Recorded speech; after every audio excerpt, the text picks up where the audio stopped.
Assalamualaikum warahmatullahi wabarakatuh. Dewan juri yang saya hormati dan hadirin yang berbahagia. Perkenalkan, nama saya Kaila Alesa Meka. Halo, apa kabar semuanya? Hari ini saya akan bercerita dengan tema keberanian yang bijaksana, bukan nekat. Cerita ini karangan Ibu Yuli Lestari, SPD. Kuta Cilesa ngisore Gunung Wilis, Jolali Jokeri, Kuto Nganjuk Mranani. Boyong yang satu ini sudah tradisi, Jolali Jokeri noto projo kenali. Dahulu kala hiduplah seorang bupati yang bijaksana dan sangat dicintai oleh rakyatnya. Beliau adalah Tumenggung Sosrokusumo atau yang sering dikenal dengan sebutan Kanjeng Jimat. Pusat pemerintahan kala itu berada di Mrebek. Di sana, pusat kadipaten sudah sangat mapan. Ada pendopo, alun-alun, dan Masjid Yoni Al-Mubarok. Suatu hari, Tumenggung Sosrokusumo mengadakan rapat di pendopo bersama Raden Patih Anom dan Ki Penasehat. Ayo kita intip. Patih dan kalian semua para penasehatku, dengan melihat situasi sekarang ini dan penuh pertimbangan, maka saya memutuskan bahwa kita harus memindahkan pusat pemerintahan ke utara, ke daerah Nganjuk. Raden Patih Anom terkejut lalu berkata, "Gusti Kanjeng, mohon ampun. Mrebek ini sudah sangat makmur, mengapa kita harus berpindah ke Nganjuk?" Kanjeng Jimat menjawab, "Benar Patih, namun zaman akan berubah. Penjajah Belanda telah membangun jalur kereta api dan jalan besar. Jika kita tetap di sini, rakyat kita akan ketinggalan. Nganjuk adalah tempat yang strategis.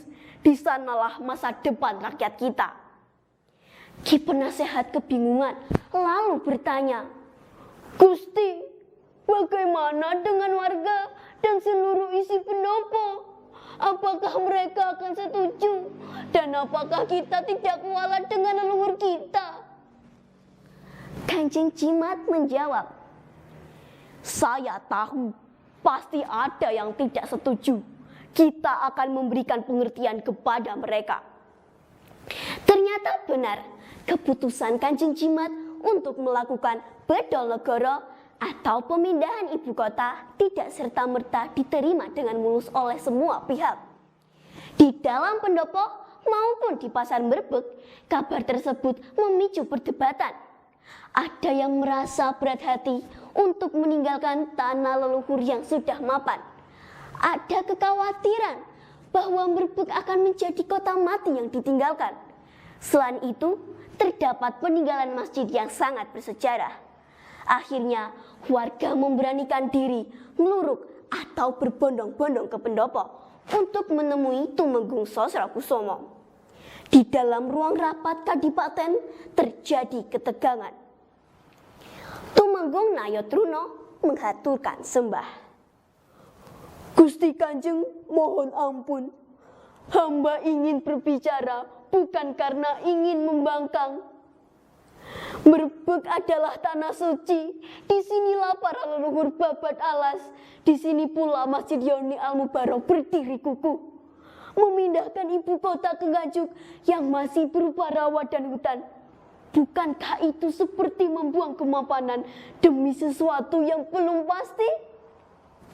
Kanjeng Jimat tersenyum dan menjawabnya, "Aku menghargai kesetiaanmu kepada bumi Mrebek, Tumenggung. Mrebek memang suci dan sejarah kita ada di sini. Namun seorang pemimpin tidak boleh hanya melihat hari ini, melainkan harus bisa melihat jauh ke depan. Sementara di kalangan pejabat berdebat soal politik. Pedagang di pasar Merbek, rakyat jelata pun pecah suaranya. Kalau aku jelas setuju Bode dengan rencana Kanjeng Jimat. Kamu bayangkan Bode, kalau pusat kota pindah ke Nganjuk yang dilewati jalur kereta api dan dagangannya kain, pasti hasil bumi kita bisa dijual sampai ke kota besar dengan cepat. Bode Darmi menghela nafas panjang. Hah? Kang Narto, piye suamiku? Sawahnya kan ada di sini.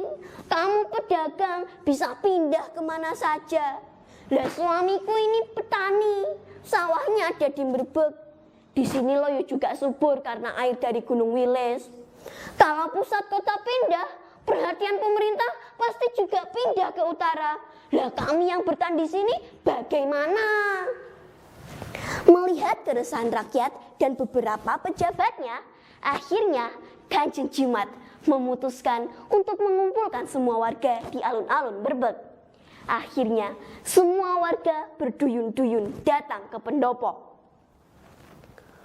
Wahai rakyatku, aku mendengar kegelisahan di hati kalian. Ada yang takut kehilangan berkah Merbek, ada yang khawatir akan masa depan. Ketahuilah, Merbek tidak akan pernah dilupakan.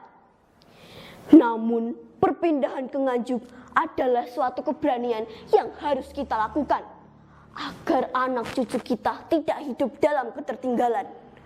Kita tidak sedang membuang sejarah, kita sedang menjemput kemenangan Anjuk Ladang demi kemakmuran bersama.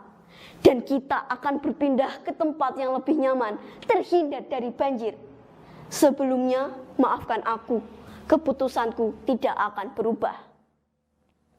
Mendengar penjelasan sang bupati yang begitu bijaksana, akhirnya semua warga justru timbul rasa kekaguman dan merasa bangga karena keberanian sang bupati yang memindahkan pusat pemerintahan dari Merbek ke Nganjuk.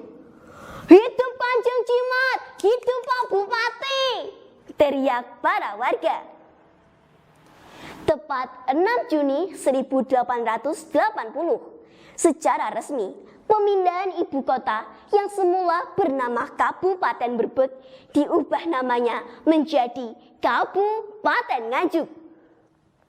Peristiwa bersejarah ini akhirnya dikenal dengan nama Boyong Noto Projo yang selalu diperingati sampai sekarang sebagai simbol sikap optimis terhadap perubahan dan tradisi untuk menjaga tanah leluhur di Merbek tetap dilestarikan.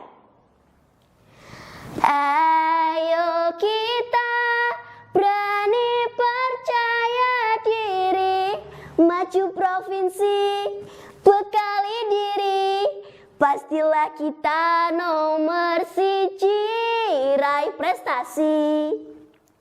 Kalau lihat arahkan budaya, jangan lupa ajak teman. Kalau saya ada kesalahan kata, mohon untuk dimaafkan. Sekian cerita dari saya. Terima kasih semuanya. Wassalamualaikum warahmatullahi wabarakatuh.